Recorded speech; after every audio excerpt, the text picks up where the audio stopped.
Engagement with the African Union. Can you tell us today why the reason why you did this Dakar Senegal?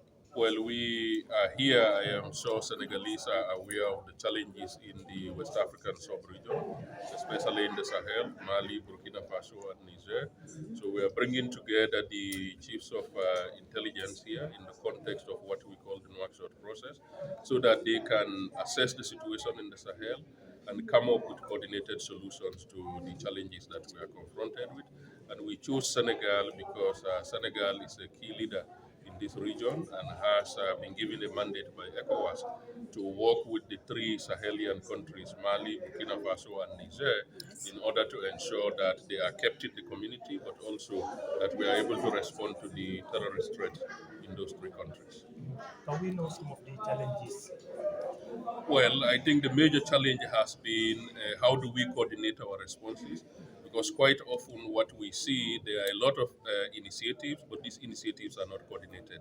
So we all have to push in the same direction, and I think this is where the African Union is ready to provide the leadership role that is required. But we also have what we call the Committee of Intelligence and Security Services in Africa, CISA, and we have the Executive Secretary here, Mr. Victor Hamata, who can also speak about what they do as CISA in terms of coordinating, especially information and intelligence sharing, because these jihadist groups, they have resources, they have weapons, and they have other ways of generating resources. So we have to be able to respond to all the challenges in a comprehensive manner. So I think we are here as guests of the government and people of Senegal to really deliberate and address the challenges that we are confronted with in West Africa, but more specifically in the Sahel and then the Sahara. Libya remains a major source of concern for us also on the continent. It is easy to solve the challenges because we see even them, they are fighting, they are joining their own hand to to have more power. Like all these terrorism, sometimes you see they are joining their own hand. It is easy to the government solve these problems. It's easy. Well, what you need to resolve all these challenges is a whole of government and whole of nation approach. So you need to be able, when you talk about intelligence, you need to be able to work with all the community groups in the villages, women's organizations, youth organizations, who see these people who come in and out, they mobilize and they are recruiting. They are not recruiting people from the sky, they are recruiting people from these communities. So how do we ensure that there is a whole of society approach to respond to this challenge? Activities maybe you want to add when I never it's okay. It's okay. Senegal Um, jollof rice. I think here you might run into trouble, but Sierra Leone tends to have very good jollof rice. But since I am in Senegal, this is the home of jollof rice. So we have to admit that the home of jollof rice has to be good, but Sierra Leone's jollof rice is very. My name is Jackson Amata. Mhm. I'm the Executive Secretary of the Committee of Intelligence and Security Services of Africa. Also, like, how do you think to solve these problems? Like, we all know all these terrorism, they come not from anywhere, not heaven, no, but they come from here and they are taking the for our own people. How do you think to solve these problems? Like I indicated in my remarks during the opening session, we need as societies, all of us, whatever levels we are, whether in government or out of government, to understand and appreciate the fact that state security, national security is a shared responsibility. It's not only the exclusive mandate of intelligence and security services, it's not only the exclusive mandate of government and state institutions, it's for all of us. The factors that drive feeds and that terrorist groups take advantage of has to do with human security. Frustrations around the provision of basic goods and services, whether it's food, access to water, decent shelter, safety, health, education, income, which you can get through employment or business activities. Those are not provided by intelligence and security services.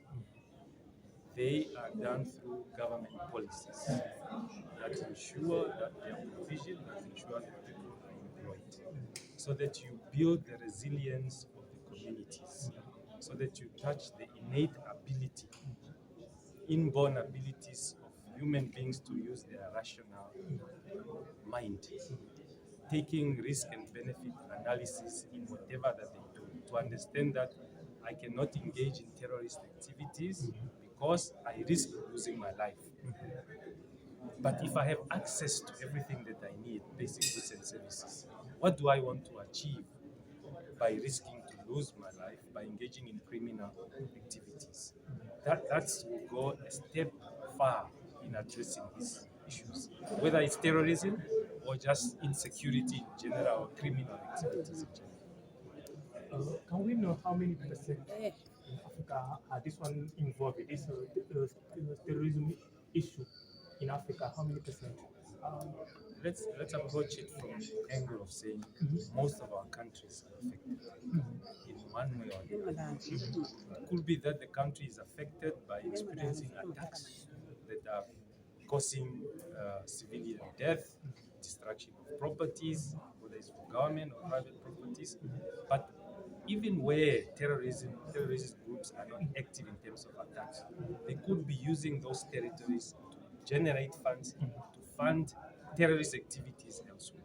So in that context, all the states need to coordinate, and that informs the existence of the institution that I'm heading, the Executive Secretary, to bring together intelligence and security services on the continent to coordinate in dealing with various threats and assist the African Union by providing strategic intelligence as they go about engaging in their diplomatic and political efforts. Last one. De renseignement extérieur du Sénégal. Est-ce qu'on peut savoir vous avez Voilà, nous sommes là réunis tous les chefs de renseignement du processus de Nouakchott pour tenter de trouver une solution à l'expansion du terrorisme au Sahel. Vous avez suivi, vous de la presse, ce terrorisme qui fait chaque jour des victimes, notamment encore plus dans les États du Sahel, le Mali, le Burkina, le Niger. Mais ce terrorisme est en train de s'étendre vers les pays côtiers, les pays du Golfe de Guinée, les autres pays côtiers. Même aujourd'hui, il y a des manifestations de groupes terroristes non loin des frontières sénégalaises. Face à cette situation, mais en danger en des termes inédits, les pays de la sous-région. Donc l'ensemble des chefs de renseignement sous l'égide de l'Union africaine et du Comité international des services de renseignement d'Afrique ont décidé de venir ici, de réfléchir comment échanger les renseignements, comment avoir une intelligence de tout ce qui va autour de ce développement du terrorisme, avoir une approche commune, inclusive et réaliste pour régler les problèmes. Voilà l'objet de cette visite, de cette rencontre qui a été organisée par l'Union africaine pour pouvoir mobiliser les efforts, avoir une certaine synergie dans la lutte contre le terrorisme. Qu'est-ce qui sera fait concrètement au sortir, n'est-ce pas, de cette rencontre? Qu'est-ce qui sera fait concrètement? Concrètement, vous voyez, ces personnalités qui sont ici vont déjà comprendre mieux ce qui est en train de se passer. Ensuite, ils vont définir entre les différents pays les mécanismes pour pouvoir s'auto-alerter chaque fois qu'il y a quelque chose, pouvoir alerter les voisins. Parce que ce qui se passe avec le terrorisme, c'est qu'il ignore les frontières. Il y a un phénomène aujourd'hui qu'on appelle contagion. Ça a commencé sur une région, ça traverse la frontière et ça va dans une autre région. Donc, pour faire face à cela, ce pays ne peut pas. Vous savez, dès l'instant où vous suivez quelqu'un qui passe dans un autre pays, si vous ne pouvez pas avoir la coopération avec le pays qui vient, vous ne pouvez pas faire face à ça. Donc, il faut mettre ensemble les efforts, les synergies, échanger de renseignements pour pouvoir mieux appréhender ce phénomène qui menace dans cette région. Vous pensez pouvoir arrêter le terrorisme? Si nous ne sommes pas en mesure de le faire, les États disparaîtront. Nous savons que le terrorisme, comme il l'a dit, ne vient pas du ciel, ça ne vient pas de nulle part. Il y a des causes profondes, il faut appréhender ces causes profondes, qui ne sont pas seulement d'ordre sécuritaire. Il faudra voir comment appréhender toutes les causes, proposer à nos décideurs la meilleure approche pour prendre en compte ce phénomène. Et nous pensons que si tout le monde se met ensemble, c'est possible de régler cette situation. Merci beaucoup. Merci.